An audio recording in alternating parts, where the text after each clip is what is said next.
नमस्कार, मैं सरोज श्रीवास्तव हरदोई से बोल रही हूँ।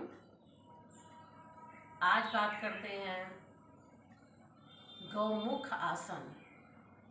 गौ की तरह बैठने की आकृति जो बनती है उसको गौमुख आसन कहते हैं। उससे पहले मैं ये बताना चाहती हूँ, आज हमारे पास इतनी सारी महिलाएं आती हैं योग के लिए। इस समय तो बंद है, कोरोना का समय चल रहा है, लॉकडाउन है, तो सभी लोग घर में कर रहे हैं। लेकिन जब भी आती हैं महिलाएं तो उनको एक ही शिकायत रहती है कि दीदी हम ज़मीन में नहीं बैठ सकते हैं, हम ज़मीन में नहीं बैठ सकते हैं। क्यों नहीं बैठ सकते हैं? क्योंकि आपकी आदत नहीं है ना। सब्जी आप काटते हैं तो आप तख्त पे बैठ के काटते हैं या मेज कुर्सी पे बैठ के काटते हैं। ज़मीन में आप कभी बैठते नहीं हैं। ज़मीन में बैठने की कभी आदत ही नहीं डालते। जब आप नहीं बैठते हैं तो बच्चे भी नहीं बैठेंगे। तो आज छोटे छोटे बच्चों में भी पैरों का दर्द हो गया है। अगर आप ज़मीन में कभी कभी बैठने की आदत डालें तो आपकी आदत बहुत अच्छी हो जाएगी और आपके पैर बहुत अच्छे हो जाएंगे। आसन करने में कोई दिक्कत नहीं होगी। जब आप कहते हैं तख्त पे बैठ के करेंगे आसन तो आपको वो लाभ नहीं मिलेगा। आप बेड पे करेंगे वो लाभ नहीं मिलेगा। आप जब ज़मीन में करते हैं तो हमारे मसल्स दबते हैं। जब हमारे मसल्स दबते हैं तो वो हमें नस नाड़ियों में बहुत फ़ायदा करता है। इसलिए हमारा सबसे अनुरोध है कि आप सभी लोग थोड़ा थोड़ा ज़मीन में बैठने की आदत जरूर डालें। सब्जी काटें, कभी कुछ काम करें तो नीचे बैठ जाएं, कभी टीवी देखें तो वहाँ पे अपना आसन ऐसे बिछा लें, थोड़ी देर के लिए वज्रासन में बैठ जाएं, सुखासन में बैठ जाएं। तो इस तरीके से थोड़ा थोड़ा बैठेंगे तो हमारे पैरों की एक्सरसाइज अपने आप होती रहेगी। आप आसन नहीं करेंगे लेकिन ज़मीन में बैठते रहेंगे, खड़े होते रहेंगे, अपने आप अपना आसन हो जाएंगे। तो इसलिए आप लोग थोड़ा थोड़ा ज़मीन में बैठने की आदत ज़रूर डालें। कहते हैं डॉक्टर ने मना करा कि आपके घुटने के दर्द हैं तो इसलिए मैं नहीं बैठती हूँ, लेकिन ऐसा मत मानिए। डॉक्टर की आप सब बात तो नहीं मानते हैं, तो आप एक यही वाली बात क्यों मान लेते हैं कि हमें ज़मीन में नहीं बैठना है। ज़मीन में ज़रूर बैठें, चाहे थोड़ी देर बैठें। 24 घंटे में आप कम से कम 3 बार ज़मीन में ज़रूर बैठें। आपके पैर बिल्कुल अच्छे रहेंगे, ये हम गारंटी के साथ में आपको कहते हैं। तो अब हम करके दिखाएंगे आपको गौमुख आसन। गौ की तरह हमारा आकृति बनती है और उसमें इतने सारे हमारे लाभ हैं। अब देखिए, पैरों को हमने सीधा किया और बाएं पैर को अपने अंदर ले गए। फिर ये जो है दाहिना पैर ऊपर से निकाल लिया। अब ये हमारा जो है गौमुख की तरह हमारा ये पोज बन गया। नीचे का घुटना, ऊपर का घुटना। अब इस घुटने को जो है बिल्कुल बढ़िया बना लें आप इसको, पोज को। अब गौमुख के आसन के कितने हमारे लाभ हैं। जिनको ज़्यादा टॉयलेट आती है, बहुत ज़्यादा धातु निकलती है, मधुमेह के लिए, जो लोगों को डायबिटीज़ बहुत ज़्यादा हो जाती है, जिनकी बहुत ज़्यादा धातु बन के और कमजोरी आ जाती है स्नायुओं में, और हमारी इतनी सारी पिंडलियों में दर्द, कंधों का दर्द, बहुत सारी चीज़ों के लिए लाभदायक है।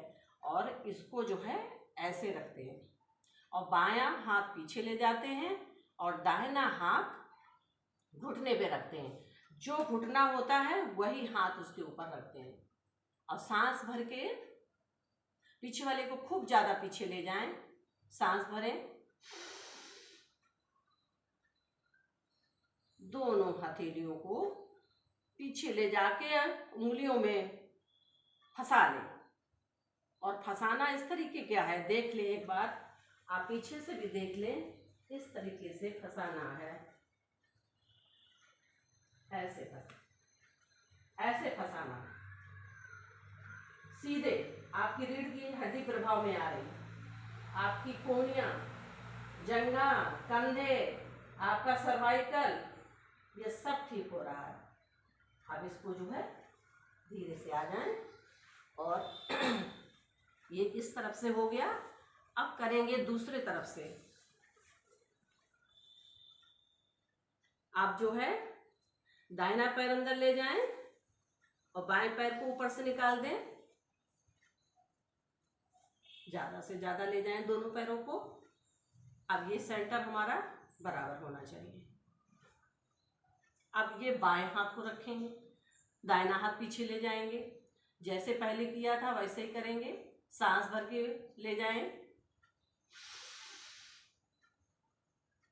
मिला दें, दोनों हाथों को पीछे मिला दें, सीधे बैठ जाएं। आपका हृदय भी प्रभाव में आता है इसमें, जिनको दमा की बीमारी है उनको भी ठीक होती है। अब आपका जो है फेफड़े, हृदय, कमर, नितंब, पिंडली, घुटने, कोहनी सब प्रभाव में आते हैं आपके। इतने फायदे आपके पेट के जितने भी विकार होते हैं इससे ठीक होते हैं। सांस छोड़ते हुए वापस, ये कम से कम आप 5 बार कर लें, आपको बहुत लाभ होगा।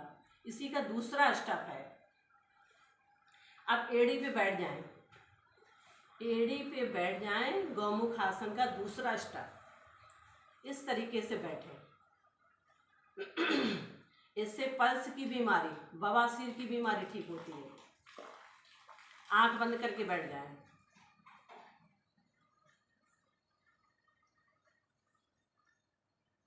पल्स की बीमारी ठीक होती है, बवासीर की ठीक होती है, खुजली जिनको हो जाती है, निष्कासन अंगों में बहुत सारी हमारी बीमारियां होती हैं, उससे ठीक हो जाती है। मूलाधार चक्र प्रभाव में आता है। मूलाधार चक्र जब हमारे प्रभाव में आता है तो हमारे निष्कासन अंग ठीक हो जाते हैं। वापस आ जाएं। अब इसी तरीके से दूसरी तरफ बैठ जाएं। गौमुख आसन का दूसरा स्टेप, आपको कितने फायदे हैं इससे और इतना आसान है।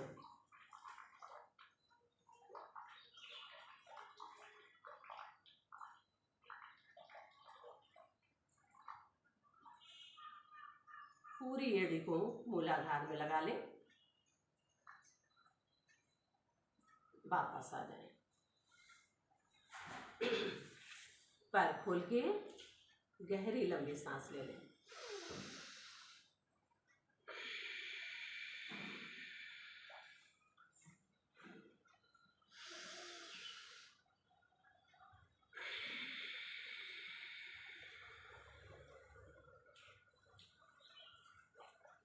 नमस्कार।